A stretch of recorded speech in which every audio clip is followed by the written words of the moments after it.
Yo, what is up guys? Welcome to the video. I hope everybody's day is going great. Mine is, and we have a really cool video today. We're talking more Overwatch World Cup. Very similar to the video yesterday, we're going to be covering new announced teams. As well as that, we're going to go over the Philadelphia Fusion and Boston Uprising match, compare the maps, see who has the advantage. It's definitely very interesting. As well as that, we're going to be talking about other little pieces of news that came out. Seagull also gave his opinion on private profiles, so we're going to continue that discussion. And that's pretty much it. If you guys are new around here, be sure to drop a like on the video, subscribe to my channel for more daily Overwatch League content, and let's go ahead and get into it. So starting off with the Overwatch World Cup team Poland. They announced their roster today. They tweeted this out. Say hello to our dirty dozen. It will be super duper hard to cut this to just 6+1. Why our work needs to be this hard. Still, kudos to the final 12 of Team Poland. So if you guys didn't know this already, the way the World Cup works is yes, you pick 12 players for your team,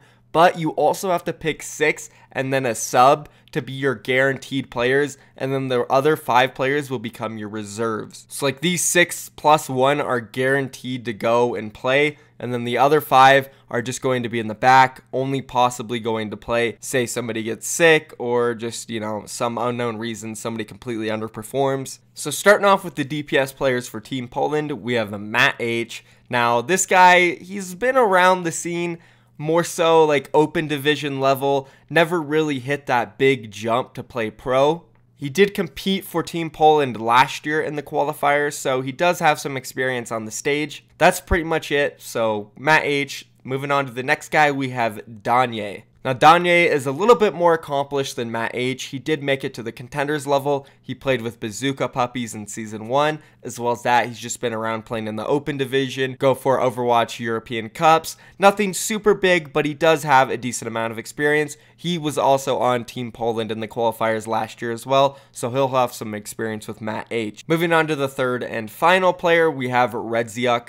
I'm probably not going to pronounce all these names right, guys, but Reaveal, probably the least accomplished player out of these three, just a ranked guy. I can't find any information on him playing in any tournaments. He does have some montages on YouTube, top 100 player, but just is overall lacking experience. And that's going to be the 3 final DPS players for Team Poland. Let's go ahead and move on to the tanks. So starting off with DXTR, again, another player who really isn't that experienced. I can't find any actual team professional level play for him.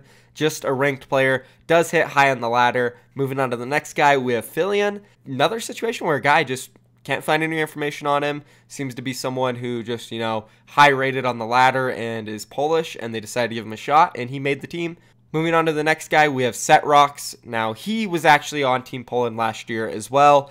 Open division experience, also played in some other minor tournaments. Nothing huge, but he does have that experience of being on the stage, so good pickup there. Moving on to the next guy, we have Matt Waj. Same situation as Setrox, he was on Team Poland last year. Also has some decent experience here and there with some minor tournaments like the Go for Overwatch European Cups. And then the last guy, we have Shadow. And he, as well as the first 2 guys, no experience, can't really find anything. High rated on the ladder, but that's pretty much it. Now, moving on to the support players for Team Poland, we have Kobe. He, as well as a lot of the other players on this team, doesn't have too much experience, maybe a couple ESL tournaments, but other than that, just high rated on the ladder. Moving on to the next support player, we have Webster. And a similar situation, man. A lot of these guys are really unknown, just ladder players who have had success there. Not too much team experience. So moving on to the next guy, we have Dooku.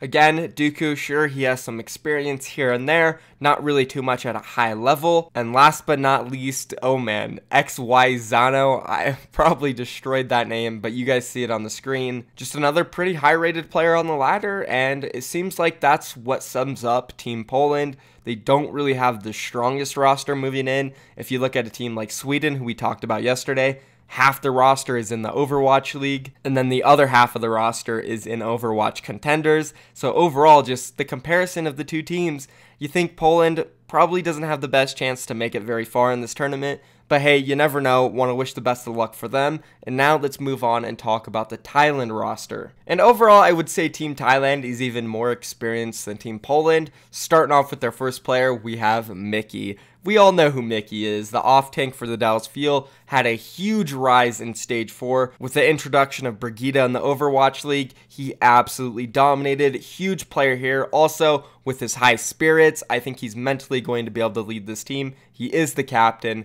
Now, moving on to one of their tank players, we have Watt, and he plays for Mega Thunder in the Pacific Division for Contenders. Pretty solid player here. Moving on to the next guy, we have Rocket, also a teammate of Watt. He plays for Mega Thunder in Overwatch Pacific Contenders. Moving on to Oputo, same thing for him. He also plays for Mega Thunder, and he was also on Team Thailand last year in the Overwatch World Cup, and he made a big name for himself there. His Sombra play was huge, and overall he played amazingly alongside Mickey. Moving on to the next player, we have Pate Fan. Couldn't really find too much information about this guy, just a high player on the ladder, I think. Other than that, moving on to the next guy, we have Panties. He was on Team Thailand last year. Moving on to the very last player, oh gosh, I'm going to butcher this. We have Cyenge God.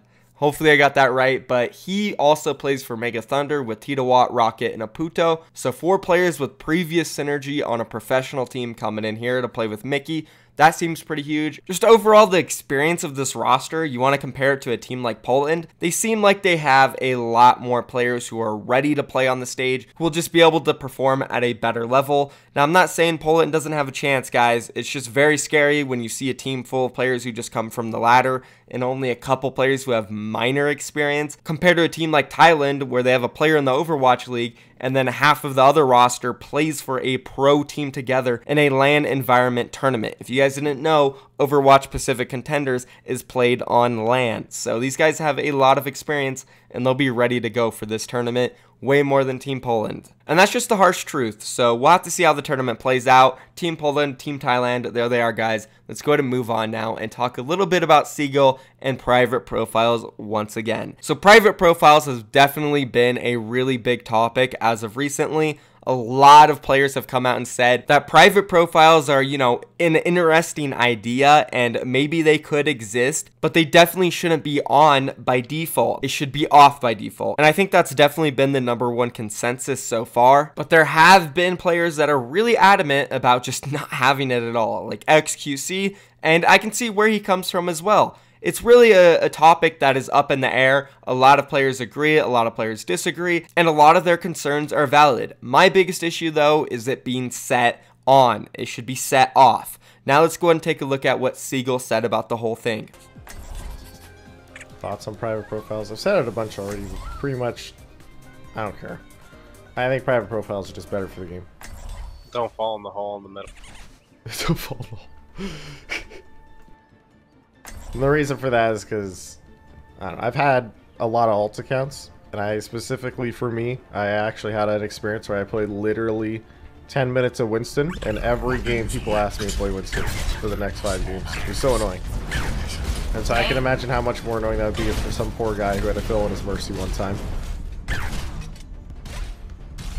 Okay, so there's Seagull's opinion. He thinks it's good for the game. He's had experiences in the past where, you know, people have asked him to play Winston just because he had 10 minutes on it. So having it private can definitely protect you from being forced onto a role. But also when you look at XQC's opinion and he says, you know, you can't check what people play and you can't create the best team comp overall that will allow you to win. And that makes sense as well. Both parties have valid opinions. And I think it's just overall good for the game. It should just be set off, not on. That way, if you want it on, you can go ahead and click the button. If you want it off, well, it's set off by default and you can usually tell what people play and create a good comp. That's pretty much it for this topic, guys. Let's go ahead and move on now and talk about the Boston Uprising and Philadelphia Fusion matchup. So as we already know, the maps have been decided.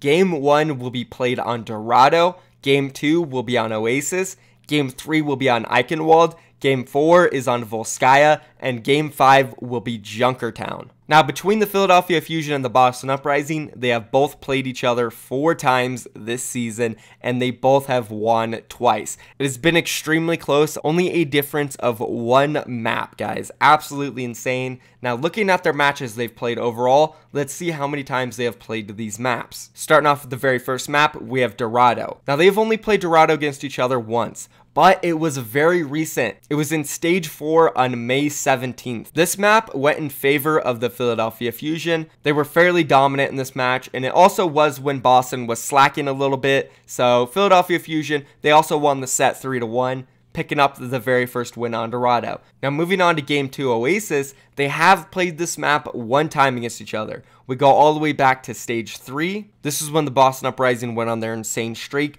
They did go to the very 5th map, which was Oasis, and of course in that stage, Boston Uprising, they went to the 5th map like 6 times, and they won every single time. They're insane at Oasis, and they should have the advantage moving into this one. Moving on to the next map, we have Eichenwald. Now, they have played this map against each other. We go all the way back to the first stage, though, so it was a very long time ago. Boston Uprising was able to pick this up, and it was a first hold, so it was a dominant performance by them.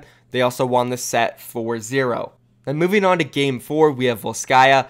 And going all the way back to that Stage 3 matchup where Boston Uprising did win on Oasis, they also won on Volskaya, which, if you guys remember, Volskaya is one of Boston's best maps. They have a record of 10-1 overall on it. They've never lost on it. That one is a draw. So, huge favor for the Boston Uprising on this map. Moving on to the very final Game 5, Junkertown. They have played Junkertown one time in the past. We go all the way back to Stage 1. And Boston Uprising did win this. It was actually very close, but they did come out on top. And overall, man, head-to-head in all of these maps, seems like Boston Uprising has a huge advantage. Out of the 5 times they've played on all of these maps, Boston Uprising has won 4 times, and the Philadelphia Fusion has only won once. And again, just to refresh everyone's memories, let's go over their win rates on all of these maps. So starting off with Dorado, the Philadelphia Fusion, they're sitting at overall 6-4. The Boston Uprising on Dorado are also sitting at 6-4. And considering Philadelphia Fusion beat Boston recently on this map, Philly might have an advantage in Game 1. Moving on to Game 2, we have Oasis, where the Boston Uprising are overall sitting at 11-4. And the Philadelphia Fusion, they have an okay record at 9-8, not too bad, but Boston Uprising's 11-4 is way better, so they probably have the advantage here in Game 2. Moving on to Game 3, which is Eichenwald, we have the Philadelphia Fusion. They're sitting at 2 wins, 1 draw, and 2 losses. So it's pretty average there. Moving on to the Boston Uprising, they're sitting at 4-1 overall, so a little bit better. We haven't seen Eichenwald since Stage 1 though, so it's been a while. You could say Boston Uprising has the advantage here, but take it with a grain of salt. Moving on to the 4th map, we have Volskaya Industries, and well, we talked about this. We have the Boston Uprising, who have never actually lost on this map. They have 1 draw and 10 wins. Wow.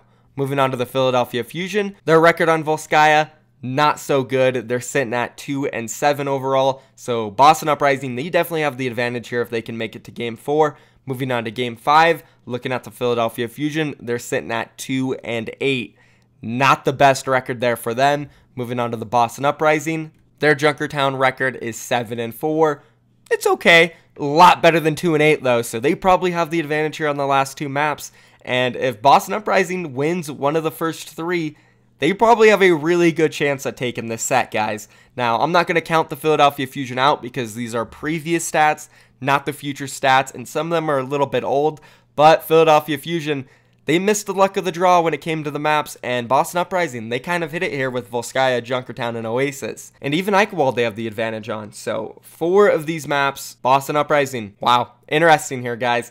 We're definitely going to have to wait and see how the matchup evolves, but I think Boston Uprising do have the advantage going in. Let me know down below what you guys think. Do these maps mean anything? If not, let me know. If they do, let me know. And that's going to be it for the video, guys. Thank you for watching. If you're new around here, do not forget to subscribe for daily content. As well, like the video. And I'm out of here, guys. Peace.